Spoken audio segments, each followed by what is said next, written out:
ready to roll. Let's do that mute bar, the space bar mute thing. And it looks like you're already rolling. I'm recording, and I'm going to pin Coy here so we don't have our ugly mugs on here.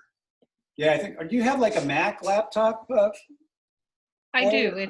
It's a MacBook Air. Yeah, you know the Macs have been looking so much better than some of the other, interviews we've done with these East Coast stagehands. Right. No, actually we got some really good stuff on Macs. So you have the questions, Paul. Do you want to, as our director here, do you want to ask them? I have them up here too. Oh, I'll be happy to ask them. Yeah, you have the file I sent Coy though. Those are the ones I gave her. I actually do not have that. Let me open it up real quick. I can share it with you too, probably then. I want to keep an eye on the video here.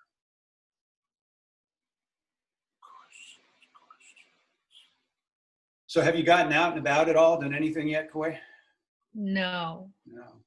I've been out on my kayak a little bit, but. Nice. Yeah.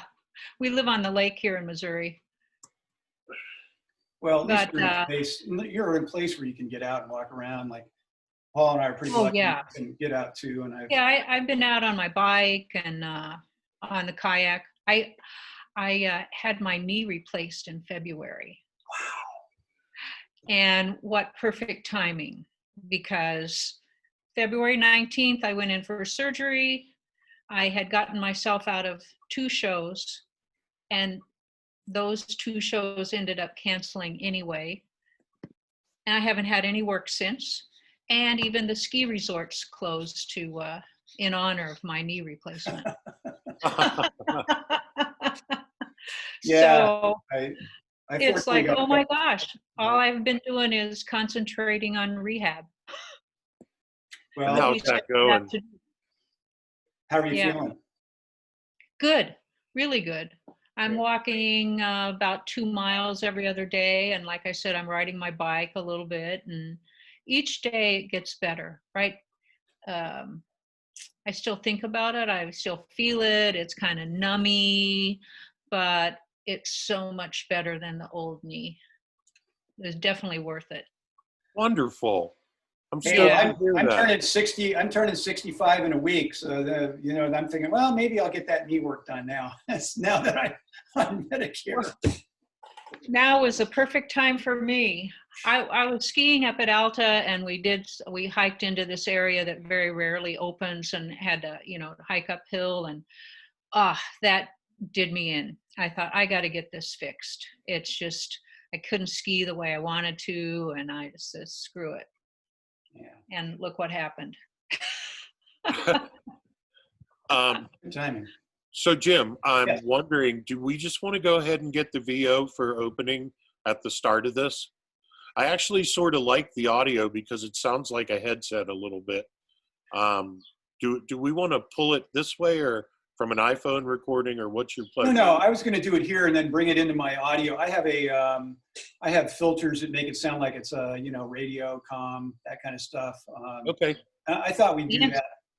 But I got to share the screen and go into that. And I was going to play the video. I was going to share stuff with Coy. So I feel we should just go through the questions here, and then okay. The comm thing will be the bonus. Doesn't matter to me. Okay. Okay. Thank you. Paul? Yeah, let's go to the mute thing. So I have to press the bar, please, Jim. And I don't do anything, right?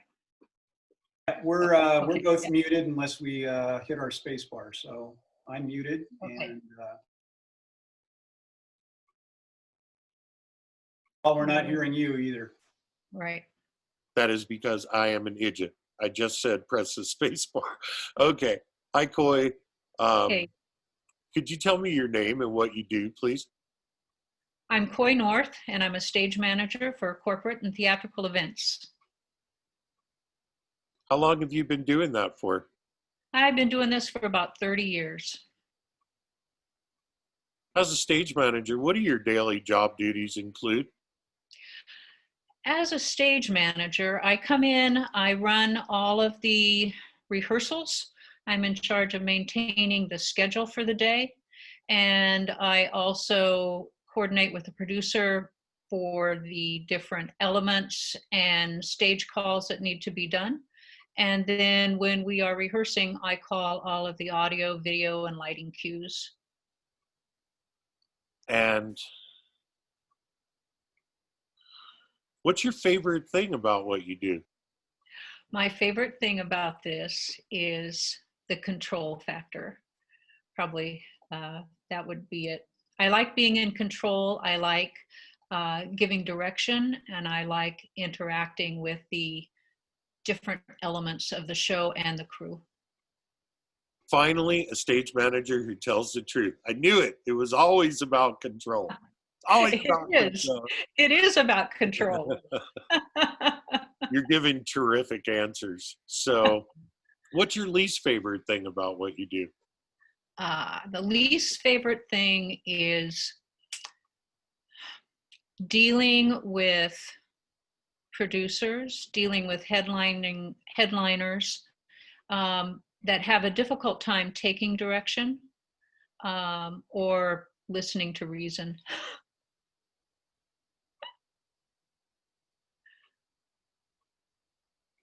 We maybe don't want to publish that. What? Well, with the long pause after listening to, dealing with producers that do this. Oh, I got it. Okay. Maybe just state that again so it goes a little quicker. My least favorite thing about this job is dealing with producers and talent who just don't like taking direction. Okay. Yeah, so my least favorite thing about this job is dealing with producers and talent that just don't seem to want to take direction. Okay. Sorry, I'm reading. I'm looking at Jim's list of questions here. Okay. How do you prepare for a production? What all goes into that? My lead time on a production is not that great if I'm dealing with a corporate show. The producer will send me a show flow the day before I travel. I print that out, and then I usually prep it on the plane. By prepping it, I mean I pre-write cues so that when I arrive on site, I'm ready to go into a paper tech and talk through the show and be able to ask intelligent questions. What is the longest time you've ever worked in one day? What's the longest call you ever worked? The longest call was about 20 hours and then had to be back in 4 hours for show. Little forced call there. So going from that, how have you dealt with the irregular work schedule of what we do? I deal with that schedule just basically you just have to suck it up. I drink a lot of coffee, eat a lot of cookies, and just keep going. That's all you can do. And when you go into a show that probably more than likely you're going to be dealing with very long hours and a lot of stressful moments, and you just deal with it. Really good, really good. Whoever's logging this, could you please log that answer? Let's see. So leading from that question, have you ever experienced for yourself or seen anyone else with substance or alcohol abuse on the job site? Ever catch anybody doing some bumps to make it through that 20-hour day? Yes, although it was more alcohol abuse, not necessarily getting through the day, but maybe just getting through the day for themselves. We had to have that person removed. Sorry, Paul, I don't know about you, I had some hiccups here on the video end, so maybe Coy just say, there's times where I've had crew people on site who have been abusing substances and we've had to let them go. Okay. There have been Well, let me start over. I have observed a crew member that was abusing alcohol and showed up for call inebriated, and we had to let that person go. But fortunately, I was able to get on some other shows after that. Yeah, that was good for you, Jim. I didn't blackball you. How does your spouse or significant other feel about what you do and deal with that irregular schedule? My spouse, my husband, deals with it really well. And he's come on site a couple of times and realizes that if he's on site, he's not going to see me and it's not really going to be like a vacation. And so he doesn't come on site anymore. But he understands, and I leave and then I come home and it's all great. Are you lucky? That's terrific. I am lucky that way myself. Yeah. How do you feel about the increasing amount of diversity, both with ladies and people of color in the industry? If you say you've been doing this for 30 years, you go back to the time. Could you talk a little bit about when you started as opposed to now in terms of ladies and diversity and whatnot? When I started this about 30 years ago, I really have to say, the diversity, especially for women, has really always been there. I've run into more women stage managers than I have male. And as far as ethnicity, I really haven't noticed a change or have thought that it's skewed one way or the other. For me, it seems pretty constant and pretty normal. Have you ever experienced sexual harassment on the job site? I have never experienced sexual harassment on the job site. You seen anyone else? Have you had any dealing with it at all? I have not had any dealings or seen anybody be a victim of sexual harassment on the job site. Can we talk a little bit about your relationship with the crew? You are the she who must be obeyed. I've been as a lighting operator, I've been in a situation where I knew where the cue went exactly. This was during a product rollout. But the stage manager got a little excited. Anyway, I chose to go on go because that's what I was taught, because there might be things I don't know that are going on that you do. Good for you. I go on go. That's good. I would like that. So could you talk a little bit about your relationship with the crew and, you know, miracles they pulled off, or, you know, how you appreciate that the crew, you know, goes on go as you are the voice of control? I'm not quite sure how to phrase this question, but you get what I'm saying, right? I do. I do. My relationship with the crew, I feel, has more often than not been really good. I can tell if I go into a situation where the crew is not used to taking direction from a stage manager, or they don't trust the stage manager to call the cue where it needs to be, and they want to do it on their own. And there's a little bit of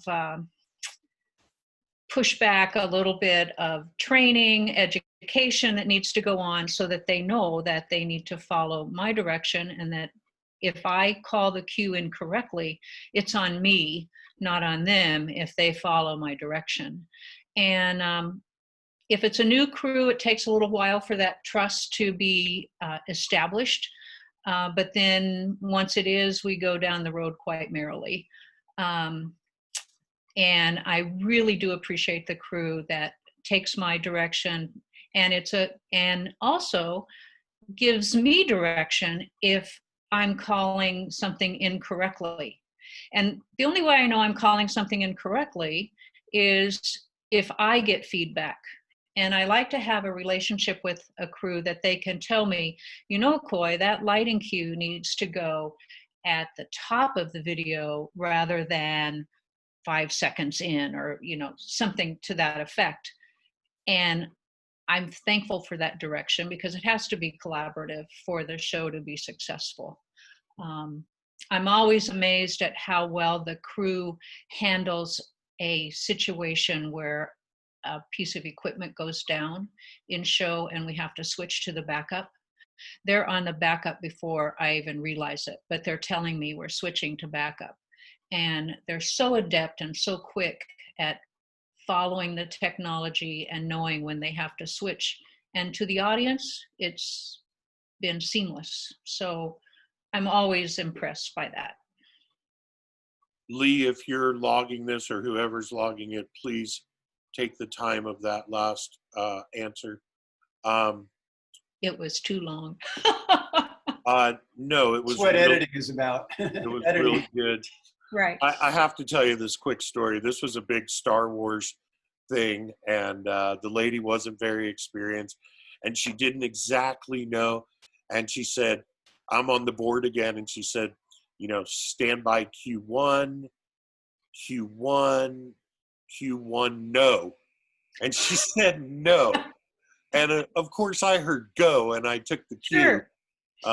So I understand what you're saying about the onus being on you. That's Right. You are the lady, must be obeyed. So if it's fucked up, it's Right. It's all on me. The buck stops here. Hey, my turn. Coy, were you? I think it was with Chuck Knuth, and it was on an auto show, and we had a turntable. And Yep. the guy running the turntable just didn't get it. And he screwed up in the rehearsals, and it got to the show, and he screwed it up in the show, and it didn't happen. It didn't go. And you know, but the show still went. So the audience, it was seamless. You know, finally it Right. happened. And then I just remember Chuck on the headsets telling Tony, you're relieved. Yeah. That was it. You're good. And yay. Bye, Tony. Right. You Yep. have a good, outrageous, unbelievable story you want to tell me about a gig or two. You could specifically make it in the context of, you know, we had it said, and then the client asked the set to be moved 3 feet to the right, and the crew and I worked all night to please the clients. You get what I mean. Right. I'm sure there's some of that in my history, but I'm coming up with a blank for that. But I have a story about a show I was doing that involved the President of Ireland, and it changed how I start a show now. We were at the Beverly Hilton, and we were getting ready to introduce the President of Ireland. And just like our president, there's music that plays, and we had a live orchestra that was going to play when she made her entrance. And I checked with my assistant stage manager, who really wasn't a professional stage manager, and I asked if the president was indeed ready for her entrance. And she said yes. And then we were delayed just a little bit, and maybe a few minutes went by, and I had a executive that was going to do the live introduction of the President of Ireland. And probably there were 5 minutes maybe that went by as we were delayed and everything, and I didn't double check with the assistant stage manager that the President of Ireland was still ready. So I cued the live VO, who was a high-level executive. He introduced the President of Ireland. We cued the orchestra. The orchestra was playing. The entire audience stood up to welcome the President of Ireland, and there was no President of Ireland. She did not enter. The orchestra's playing, everybody's turned and looking for the President of Ireland to stroll in. I'm asking my assistant stage manager, where is she? Where is she? I'm getting no answers. So then it became extremely uncomfortable, and I asked the director of the orchestra, please stop. There's no president of Ireland. So the music stops. The top level executive is staring at me with the mic and said, was she not ready? And I said, well, she was ready 5 minutes ago. I don't know what happened. And then the assistant stage manager comes running up to me and she said, the president of Ireland isn't here. I said, well, yes, that's quite obvious. She's not here. And so then she said, I found her. She's in the restroom throwing up. And I went, oh, okay, great. That would have been nice to know. So then I said, get her ready. And I said, okay, is she ready? Yes, she's ready. And I cued the executive and he said, is she there? I said, well, she is if you read it right now. And so then he immediately introduced her, the orchestra plays, and in she comes.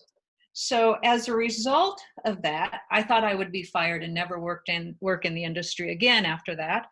And as a result, I always double check right before we start that we still indeed have places. That is such a great story. I love it. Oh God, Sitting in Black. Oh, for Right. that. Oh, terrible. It seems Terrible. like every second Sitting in Black seems like 10 minutes. I hate Seems it. like a week. We had that. I had that happen with Robert Redford.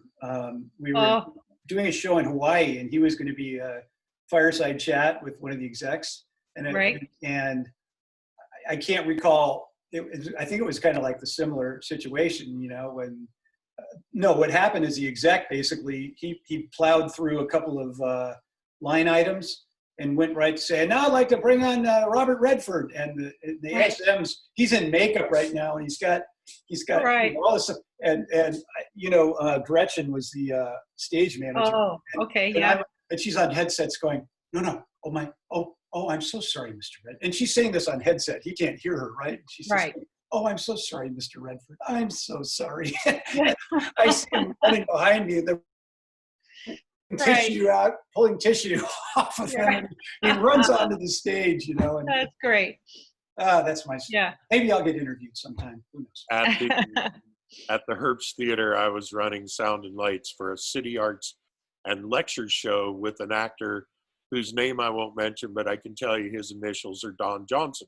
So we're ready to go. And the stage manager says, Paul, are you ready? Yes, ma'am, I'm ready. Okay, stand by for. She goes, hold it, he's not here. Hold on. Where the hell is he? I have a lavalier mic on him, so I pre-fade listen on the console, right? Yep. And I hear footstep, bathroom door close. Oh. Tick, tick, tick, tick. Oh no. Oh no. And the stage manager's like, where is he? And I'm like, he's in the bathroom. He'll be right back. I'll just remember how hard the booth was exposed at the Herb, so I couldn't go into hysterics, but I thought it was pretty funny. But, okay, so our industry has come to a tragic and grinding halt. We were the first out, we'll be the last back in. Can you talk a little bit about how COVID is affecting you professionally and what you see as the future changes in our operating that you think will happen because of it?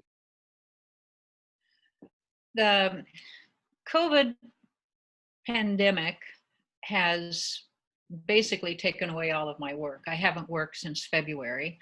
I have one show on the horizon in August for an automotive show, but it is a live stream event with no audience. I personally don't think they really need a stage manager, but I'm not going to look a gift horse in the mouth. And we'll see what happens. I really don't think it will come to pass, especially if there's an increase in cases as we go forward through the summer. I have another show the end of the year, late November, which is tentatively hanging on, but I look for it to go away because it's a quite a large event. And I really don't think live events will come back anytime soon. it's the fear factor for people in one, traveling, being in a huge group with poor ventilation in some cases. And I think it's going to be a long time before we get back to those really huge shows that we're all used to working on. I think more and more it's going to go to broadcast, virtual events, live streaming, and events will become more like TV shows rather than the live production that we're all used to doing. A total sea change in our industry. That'll be, you know, the Chinese have a curse that says, may you live in interesting times. And Yes, I think we're certainly living in interesting times. I think so too. When you're asked about what you do for work, how do people respond to that? When I'm asked about what I do for work and I say I'm a stage manager, they go, oh, well, what exactly is that? What do you do? And even when I explain to them what I do, they say, oh, you're an event planner. And no, I'm not really an event planner. I deal more with the production end of the shows, with lighting, audio, video. And basically, I end up telling them that I tell everybody what to do when. And they kind of understand that. They say, oh, okay, cool.